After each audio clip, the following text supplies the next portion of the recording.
The reason you're stuck in an OCD loop isn't a lack of answers, it's that you're still looking for them. In this video, I'm showing you why trying to actually fix the thoughts is exactly what keeps you trapped and how to stop that struggle for good. Merry Christmas to everyone tuning in. I know the holiday season can be a high pressure time, so if you're ready for a structured way to get your life back, my 12-week Break Free from OCD program is linked in the show notes below to help you start the new year with a clear roadmap. Most people treat intrusive thoughts like math problems, but OCD is a glitch in your hardware, not your software.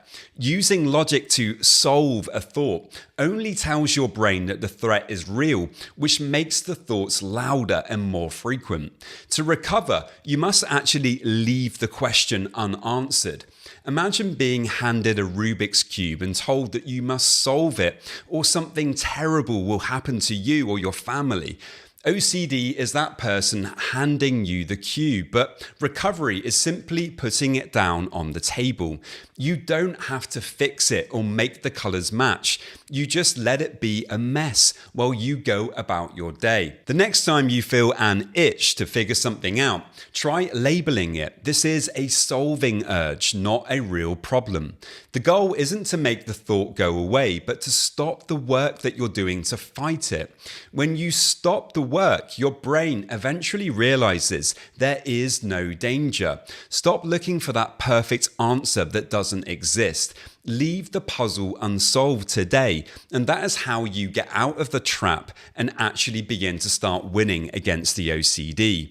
OCD really is a solving trap. When we're using that logic and we're looking for that certainty, the problem is that we go round in circles. We get caught up in that kind of cycle of OCD. It's almost like we're kind of following at the white rabbit from Alice in Wonderland down the rabbit hole. And, eventually where do we land? Well, we land there in Wonderland, which is a very uncomfortable and bizarre place to be.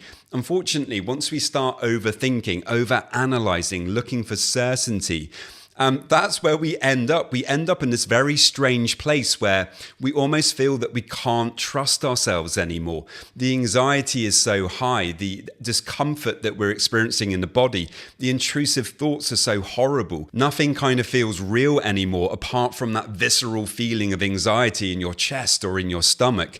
Everything else just seems bizarre. We're getting these intrusive thoughts and we paid way too much attention to them. And because of that, then we're getting more of them and we're getting more and more wound up. It's a very uncomfortable place to find ourselves. But the good news is, as soon as you start to let go, as soon as you realize and you spot that white rabbit and you actually tell yourself, look, I don't have to follow that down that rabbit hole. I can actually learn to kind of just observe that white rabbit, to kind of wait, to allow that discomfort to be here in my body, to allow the uncertainty to be present. Really what we do when we do this is we take back control from the OCD, and this is what it's all about. When you take back that control, that's an empowering thing to do, and OCD hates that. Really what OCD wants more than anything is for you to feel disempowered, that whenever certain thoughts come up, that you feel that you have to do those compulsions, you have to ruminate, you have to think about it. And you don't. And the more that you act on this power, this kind of choice that you have, when you realize that you have a choice and you don't have to do the same old thing that maybe you've been doing for years, that actually you are empowered and you can start making a new choice from today. That's a very liberating feeling, and it really does start to bring about change with OCD.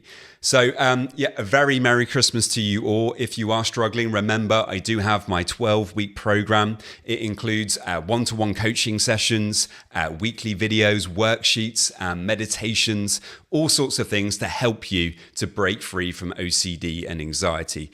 If you're interested in that, you can follow the link in the show notes and book in for a free discovery call.